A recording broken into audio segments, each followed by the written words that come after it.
चरणों में कोटि कोटि नमन। श्री विचार सागर दर्पण में हमारा चल रहा था कि वशिष्ठ जी भी कह रही हैं कि जो उत्तम अधिकारी है उसको ज्ञान बहुत जल्दी होता है, फूल मसलने में भी देर लगती है। और उत्तम अधिकारी को तो इतनी देर भी नहीं लगती। जैसे हमने कल किया था कि राजा जनक और अष्टावक्र जी, जब राजा जनक ने बोला कि आप समर्थ गुरु हैं, मेरे को घोड़े की रकाब में पैर रखते रखते ज्ञान हो जाए, तो अष्टावक्र जी ने कैसे उनको पहले सारा जो बंधन में था कि ये शरीर मैं हूँ, ये राज्य संपदा मेरी है, ये पशुधन सारा मेरा है, रानियाँ राजमहल ऐश्वर्य संपत्ति सब मेरा है, वहाँ से कैसे हटाया पहले अष्टावक्र जी ने, कैसे वो संकल्प करवाया और कैसे वो सारा पहले दान में अपने पास ले लिया, फिर कैसे ज्ञान करवाया कि अब घोड़े के ऊपर पैर रख। अब जैसे रखने लगे तो साथ बोला कि ये घोड़ा भी तेरा नहीं राजा, ये पैर भी तेरा नहीं राजा। फिर वो वापस नीचे उतरे, फिर कैसे बोला जो तू इन सब को जान रहा है वही शेष है, वही विशेष है, वही तू है। अब अष्टावक्र जी पूर्ण गुरु और राजा जनक उत्तम अधिकारी, बात बन गई। तभी कहा कि महावाक्य ज्ञान का साक्षात साधन है, क्योंकि उत्तम अधिकारी का पीछे काम बना पड़ा होता है, वो कृतो उपासक होता है। जो कृतो उपासक होगा उसने सबसे पहले विवेक, वैराग्य, षट संपत्ति, मुमुक्षुता, ये 8 अंतरंग साधनों को श्रवण मनन निध्यासन, फिर उसके बाद महावाक्य तत्मसी का संशोधन। वो खाली उसको महावाक्य मिला, उसने पीछे वो अंतरंग 7 साधन किए हैं, पूरे हैं उसके। अब खाली एक महावाक्य दिया तो देखो वहीं पर जनक जी को दृढ़ता आ गई, वहीं पर जनक जी के भाव ही बदल गए कि ये सारा कुछ अर्पण करने के बाद भी कुछ विशेष रह गया। जो विशेषता देखो, वो सारे आकार वाले थे, आकार वालों को अर्पण कर दिया। उसके बाद जब लास्ट में मन बुद्धि भी मांगा अष्टावक्र जी ने, तो मन बुद्धि भी निराकार होते हुए भी उसको कैसे संकल्प के द्वारा दे दिया। अब बुद्धि में ये दृढ़ हो गया। अब जैसे ही दृढ़ हुआ कि सारा कुछ मैंने अर्पण कर दिया, जो जिसने ये जन्माया एक वही शेष रह गया। वहीं पे अष्टावक्र जी ने उनको बोला कि राजा तू वही है, तू वही है, ये बाहर जितना तेरे को कुछ दिख रहा है, तेरे मन बुद्धि में भी जो आ रहा है वो तू नहीं है। अब तूने वो उन सब की दक्षिणा दे दी, अब वो दक्षिणा में मैंने लिया और अपना अब वो दे रहा हूँ कि मेरी प्रॉपर्टी समझ के इसकी पालना करो। तब जनक जी ने सारा व्यवहार किया, राजा का धर्म निभाया। अब राजा का धर्म किसी और की वस्तु को हम कैसे सांभ के रखते हैं, पूरे ध्यान से रखते हैं कि ये मेरी नहीं है, कहीं खराब ना हो जाए, क्योंकि मेरे को वापस भी करनी है। अब ऐसे ही राजा जनक ने वो सारा व्यवहार किया। अब राजा होते हुए भी किसी को दंड देना है तो किसी को उपहार देना है, उन्होंने वो भी सारा कुछ किया। पर बुद्धि में क्या दृढ़ रखा, एक निश्चय कि मैं ब्रह्म हूँ, मैं ब्रह्म हूँ, जो वही विशेष था शेष बचा वही मैं हूँ, ये सब मैं नहीं हूँ। ये उत्तम अधिकारी के लक्षण हैं, क्योंकि उत्तम अधिकारी वही बन सकता है जिसकी असंभावना और विपरीत बुद्धि खत्म हो। उसने शम दम आदि साधनों से अपने आप को पहले साफ कर लिया हो। ये दर्पण पे जब तक मैल होती है तब तक हम शक्ल नहीं देख सकते। अब ये अंतःकरण रूपी दर्पण है तो वो अंदर, अब पर वो छिपा क्यों पड़ा है? क्योंकि उसके ऊपर कितना मटेरियल हमने रख दिया, 5 कोश, 5 प्राण, 3 शरीर, फिर इंद्रियां। ये देखो हम कितना उसको दबाते गए, फिर उपाधियां, अपने ये जो हमें दिखने वाला है उसको सच्चा मान लिया, वो नीचे दबता गया, और जो दिख रहा है हम उसको सच्चा मानने लग गए। उस निराकार तक तो हमारी दृष्टि ना गई। अब यही महावाक्य कौन हमें देंगे? तत्वज्ञ गुरुदेव, जो पूर्ण होंगे, जो समर्थ होंगे, वही हमें ये महावाक्य दे सकते हैं। उत्तम अधिकारी के लिए तो भगवान वशिष्ठ जी ने भी साफ साफ कह दिया कि फूल के मसलने में भी देरी लगती है, आत्मज्ञान होने में उतनी देरी नहीं लगती। तो क्या सिद्ध हुआ कि अन्य अधिकारियों को संशय आदि निवृत्त करने के लिए अब कौन सा साधन बहुत जरूरी है? श्रवण का। अधिकारी का कर्म क्या है? श्रवण करना। और श्रवण भी कैसा हो? जो जीव और ब्रह्म की एकता करने वाला हो, वही उसका अधिकारी को, उत्तम अधिकारी को वही श्रवण करना चाहिए। यही उसका कर्म है। उत्तम अधिकारी को महावाक्य के श्रवण मात्र से ही दृढ़ अपरोक्ष ज्ञान हो जाता है। क्योंकि राजा जनक को जैसे ही अष्टवक्र जी ने बोला कि तू वही है, तो सीधा उनको लगा, क्योंकि राजा जनक कृतो उपासक थे। अब इसका एक और उदाहरण भी किया था कि हाथ ने ढक्कन रूपी प्रतिबंधक को हटाया, फिर आंख ने हीरे को देखा।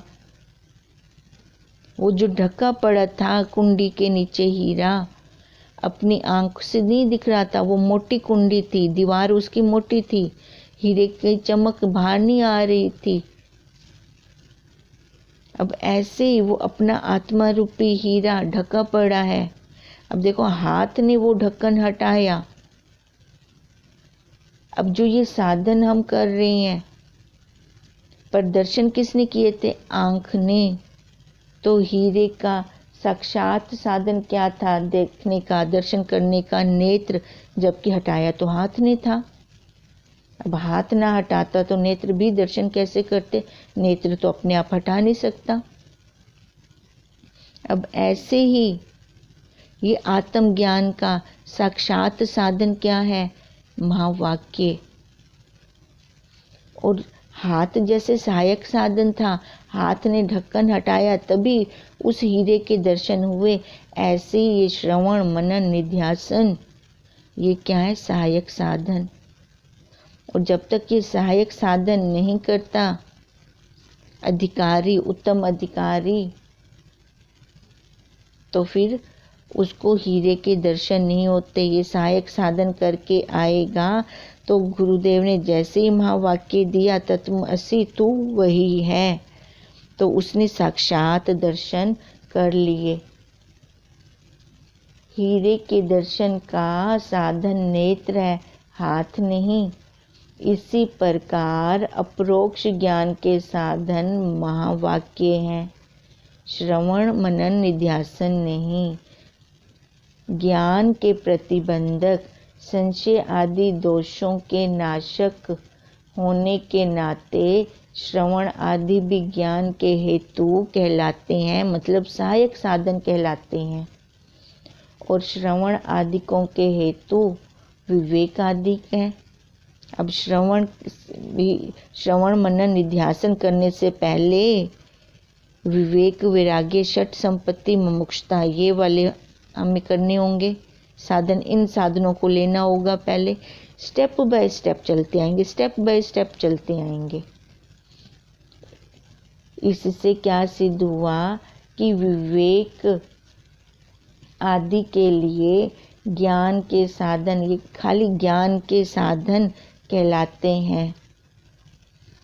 और विवेक आदि 4 साधनों से संयुक्त जो साधक है वही अधिकारी कहलाएगा।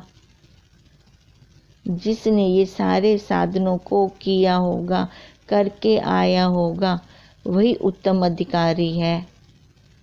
अब उस अधिकारी के अंदर ही ये ज्ञान ठहर सकता है।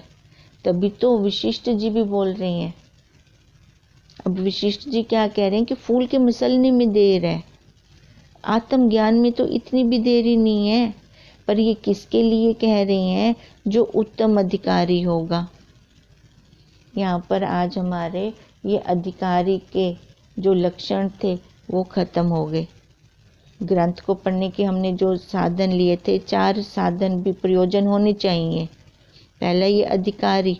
अब अधिकारी का जो संबंध था भी, अधिकारी कैसा हो?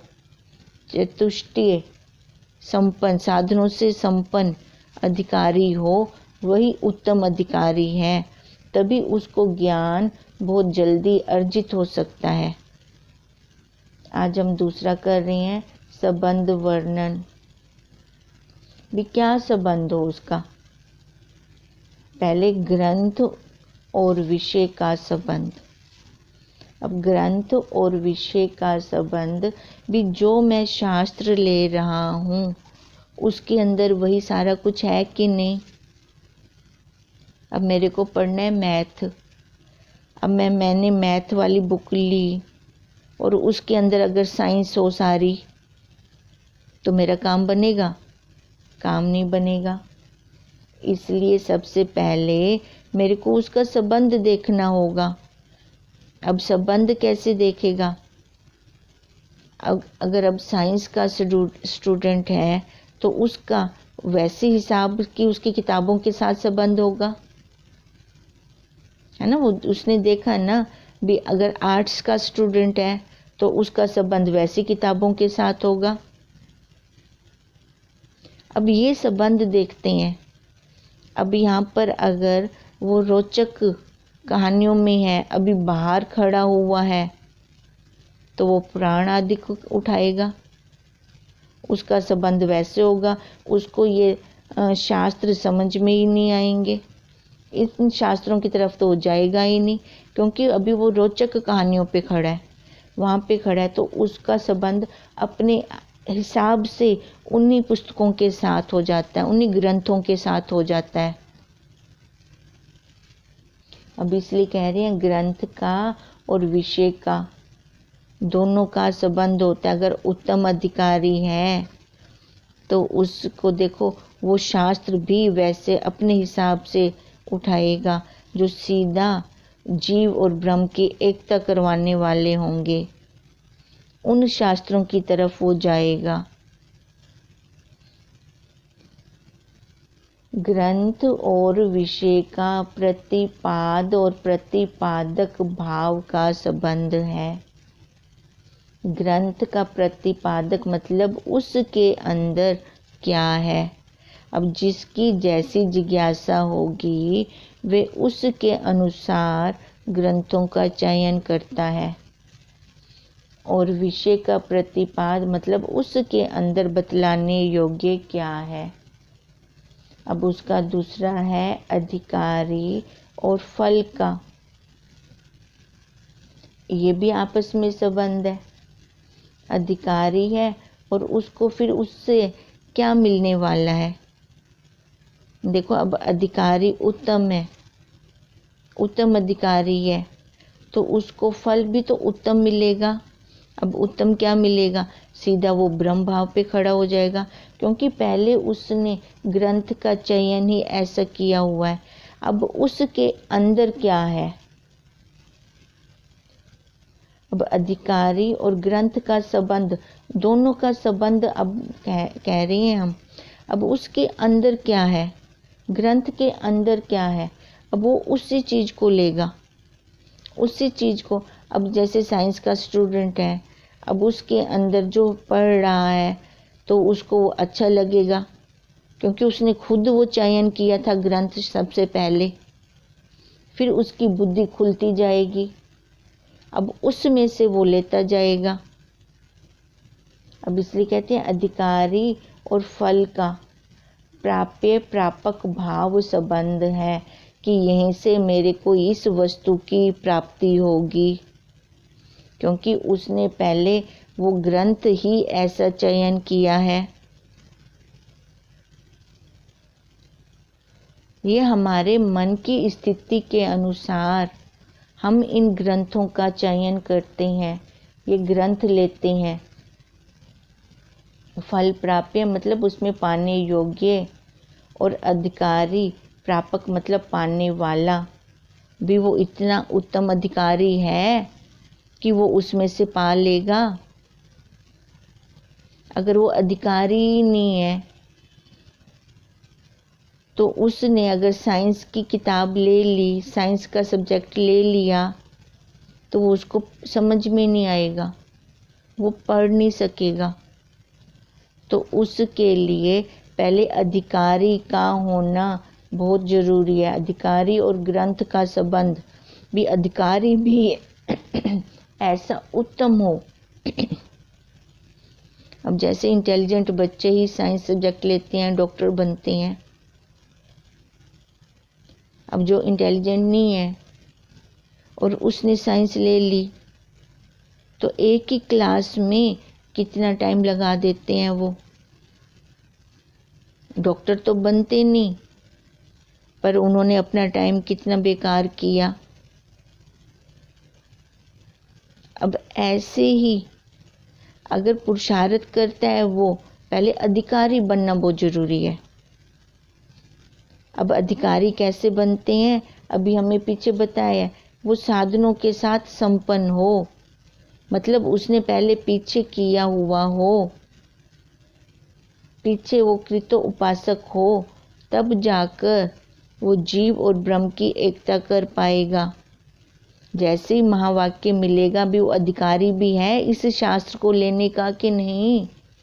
अगर ये शास्त्र लेकर बैठ जाता है और अधिकारी नहीं है तो भी उसके अंदर कुछ नहीं जाने वाला, वैसा का वैसा निपट निराला ही रहेगा। तो इसलिए इसका भी बहुत ध्यान रखना पड़ता है भी किस हिसाब का ये अधिकारी है, इसको किस हिसाब का शास्त्र चाहिए, ग्रंथ चाहिए। अब ये गुरु चयन कर सकते हैं, हम अपनी बुद्धि से चयन नहीं कर सकते, गुरु चयन करते हैं। और देखो वो पूरा बल भी लगा देते हैं। कोई बात नहीं, हम जब गए थे तो हम कौन सा अधिकारी थे, तो कितना बल लगाया गुरुदेव ने। अब उनके बल के साथ साथ अगर हम अधिकारी नहीं है तो हम भी अपना अगर बल लगाते जाएं तो हम भी अधिकारी बन जाएंगे। टिकट हमने ली नहीं, ट्रेन में हम पहले चढ़ के बैठ गए हैं, तो डरने की क्या बात है, बीच में टिकट ले लें। अब बीच में टिकट लेंगे तो भी तो अपनी मंजिल पे पहुंच जाएंगे। चलती ट्रेन जाने वाली थी, चलती ट्रेन में हम बैठ गए हैं। ये जो विचार की क्लास है हमारी चलती ट्रेन है, ब्रह्म ज्ञान की क्लास हमारी चलती ट्रेन है। अब चलती ट्रेन के अंदर तो आ गए, डरने की बात नहीं है। अब मैं टिकट ले लूँगी बीच में, फिर मैं वही अपना पुरुषार्थ ज़्यादा कर लूँगी, डरने की क्या बात है। अपनी विल पावर होनी चाहिए, अपना आत्मबल होना चाहिए कि मैं गुरुदेव को उत्तम अधिकारी बन के दिखाऊंगी। अगर आज तक नहीं बनी तो अब बन के दिखा दूंगी। देखो तभी हम कहते हैं कि कई बार ऐसा होता है कि आकृतो उपासक भी कृतो उपासक को पीछे छोड़ जाता है। अब आकृतो उपासक कृतो उपासक को कब पीछे छोड़ेगा, जब उसके अंदर अपना दृढ़ निश्चय होगा। दृढ़ता अपनी चाहिए कि मैं इसी जन्म में करके दिखाऊंगी, यही जन्म मेरा लास्ट जन्म है, वही अधिकारी बनेंगे। पहले तो देखो अपने अंदर से इच्छा जागे, जिज्ञासा जागे। अगर मैं अधिकारी बनूंगी तो प्रकृति हमारा साथ देती है, हमारे मार्ग खोलती है। गुरुदेव भी प्रेरणा अवतार से तो हमारे अंग संग हैं ही, वो वैसे वैसे शास्त्र हमारे हाथों में देते जाते हैं फिर, और बुद्धि में खुद आवृत होकर उनको खोलते जाते हैं। ये हो गया अधिकारी और ग्रंथ का संबंध। जो मैंने ग्रंथ लिया है वो मैं उसका अधिकारी भी हूँ कि नहीं हूँ, ये भी देखना बहुत जरूरी होता है। फिर आगे है नंबर 3 पे अधिकारी का और विचार का संबंध। अब जो मैंने ग्रंथ लिया, अब अधिकारी का सबसे पहले कर्तव्य है। अब कर्तव्य क्या है अधिकारी का, कि उस पर विचार करे। अब ग्रंथ लेके बैठ गए और हम विचार ही ना करें, हमारा काम बन जाएगा। हमने ग्रंथ तो इतना ऊंचा लिया, श्री विचार सागर दर्पण, और मैं अगर उस पर विचार ही नहीं करती, गुरुदेव तो रोज हमें महावाक्य दे रही हैं, और मैं अगर विचार ही नहीं करती, मेरा क्या कर्तव्य है? कर्तव्य क्या हुआ कि मेरे को क्या करना चाहिए? अब पीछे भक्ति मार्ग में जाना चाहिए कि अब आगे विचार करना चाहिए। अब साकार से मैं निराकार में आई हूं, तो अब भी क्या पीछे मुड़ मुड़ के देखती रहूं? तो यहाँ पे गुरुदेव रोक लगाते हैं कि एक बार अगर ब्रह्म ज्ञान की क्लास में आ गए, पीछे मुड़ के मत देखो, क्योंकि पीछे अभी संस्कार हमारे दबे हैं, पूरे खत्म नहीं हुए। इतनी मुश्किल से उन संस्कारों से निकले हैं, बाहर आए हैं। अब अगर पीछे मुड़ के देखूंगी, पता नहीं ना, वो तो आवाजें वैसे ही मार रही हैं, अब पता नहीं कब पीछे चली जाऊं। तो उनका संग भी नहीं करना। गुरुदेव कहते हैं बुद्धि के अंदर इतनी दृढ़ता हो कि उनका संग भी नहीं करना, पीछे मुड़ के भी नहीं देखना। अब एक बार कदम आगे रखा तो आगे बढ़ें, आगे ही चलें। ये कर्तव्य है अधिकारी का कि बार बार जो ग्रंथ लिया है, इतना ऊंचा शास्त्र लिया है, उसका विचार करें। देखो हमारा होमवर्क भी तभी चलता है ये। अब बीच में कुछ टाइम ये ऑनलाइन क्लास रही थी, शाम का सत्संग बंद था, हम नहीं आते थे वहाँ पर सत्संग भवन पे, ऑनलाइन करते थे, तो होमवर्क कितना होता था। अब जितना हो रहा है हमारा होमवर्क, क्योंकि पता है अब दीदी ने सुनना है, वहाँ पर होमवर्क करके जाते हैं, विचार करते हैं, कर्तव्य बनना है ये हमारा। अपना निरीक्षण करते करते हैं तो हमें सारा कुछ समझ में आता है कि अधिकारी हूँ, तो पहला कर्तव्य मेरा विचार करने का है कि मेरे को क्या करना है और क्या नहीं करना। ये अधिकारी का कर्तव्य है। फिर उसके बाद आगे वाला नंबर 4 पे आता है ग्रंथ का और ज्ञान का क्या संबंध है। ग्रंथ का और ज्ञान का संबंध है कि यहाँ से हमारी बुद्धि खुलती है। अब जो ये शास्त्र हम ले रहे हैं, हमारी बुद्धि खुलती है, क्योंकि यहाँ से ज्ञान रूपी पुत्र पैदा हो रहा है। अब जो ज्ञान रूपी पुत्र पैदा होगा, तभी तो हम वो जो अपनी मान्यता थी, हमारी अपनी पकड़ थी, जिसको हमने सच्चा समझ रखा था, वो हम छोड़ रहे हैं। वो सत्य नहीं था, सत्य यही है जो अब गुरुदेव बता रहे हैं। अब ग्रंथ का और ज्ञान का क्या संबंध है कि जो करने योग्य है वो लेते जाएं और जो करने योग्य नहीं है वो छोड़ते जाएं। हंस दृष्टि बना लें अपनी। हंस जैसे मोती चुग जाता है, वो निखेड़ा करता है ना, क्या सही है मेरे लिए, क्या सही नहीं है। अब ज्ञान, ग्रंथ और ज्ञान का यही संबंध है कि वहाँ से ज्ञान रूपी पुत्र पैदा हुआ तो मैंने देखा क्या मेरे लिए सही है और क्या मेरे लिए सही नहीं है। अब जैसे आत्मदेव के 2 पुत्र थे, गोकर्ण और धंधुकारी। अब जो गोकर्ण था, अब गोकर्ण ने ही तो अपना काम बनाया, क्योंकि उसने ध्यान दिया। अब ध्यान देकर, अब वो आत्मदेव कौन था? हमारा अपना साक्षी। अब मैं अगर ध्यान दे रही हूँ तो मेरा काम बन रहा है। दोनों पुत्र अपोजिट, गोकर्ण कैसा था और धंधुकारी कैसा था। हम सब ने ये देखो गीता में पढ़ा है, उनके महात्म्य में आती है ये कथा, हम सब ने पढ़ा है। अब ये गोकर्ण धंधुकारी बाहर नहीं है, इसके अंदर ही है। अब इतना ऊंचा शास्त्र लेकर भी अब हमने क्या बनना है, धंधुकारी की गोकर्ण? ध्यान से गो देख कर सुने ये शास्त्र को। और देखो एक सूक्ष्मता की बात और है, अब ग्रंथ और ज्ञान का संबंध बोला है, जबकि ग्रंथ अपने आप में मूक है, जड़ है। हमें ये विस्तार करके नहीं बता सकते। हमें कौन बता रहे हैं ये? हमें ये गुरुदेव। अगर हम विचार करते हैं तो हम अपने आप अगर ये ग्रंथ ले लें तो हमें समझ में आ जाएगा।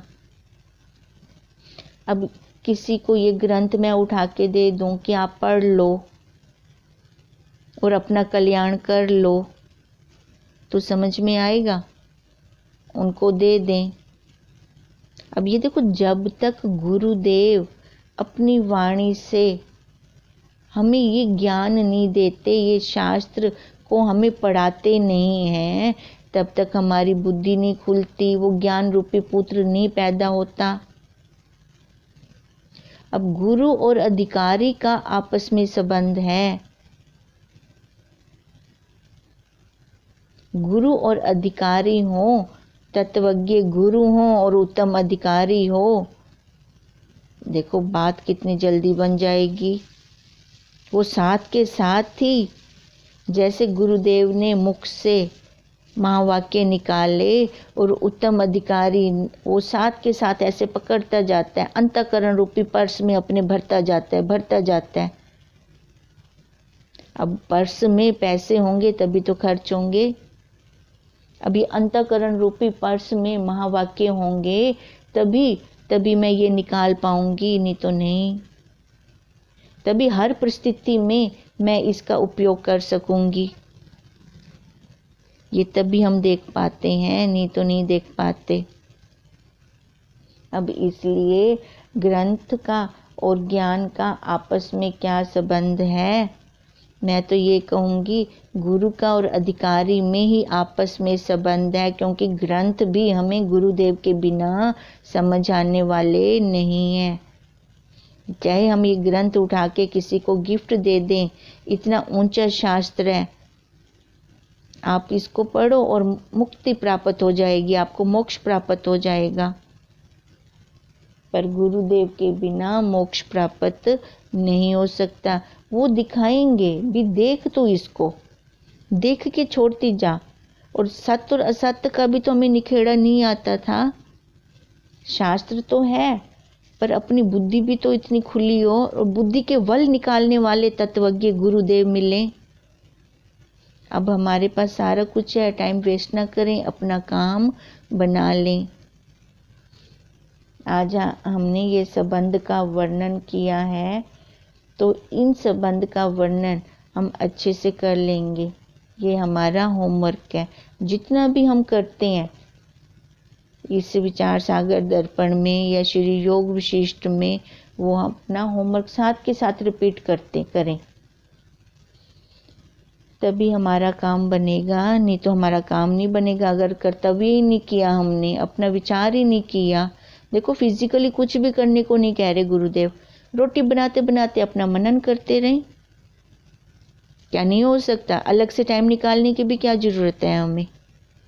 कहीं भी सारा दिन काम करते हैं, टाइम नहीं मिलता। जो काम कर रहे हैं, जो क्रिया कर रहे हैं, वो क्रिया तो इंद्रियों से होगी। अपने मन से अपना होमवर्क चलाते रहें, हमें अलग से टाइम भी नहीं देना पड़ेगा। फिर बहुत बहनों का ये संशय हो जाता है कि टाइम नहीं मिला, सुना नहीं। अब ये संशय देखो, ये ना सरासर अपने आप को धोखा देना है। हम अपने आप को ही धोखा दे रहे हैं और कुछ भी नहीं कर रहे।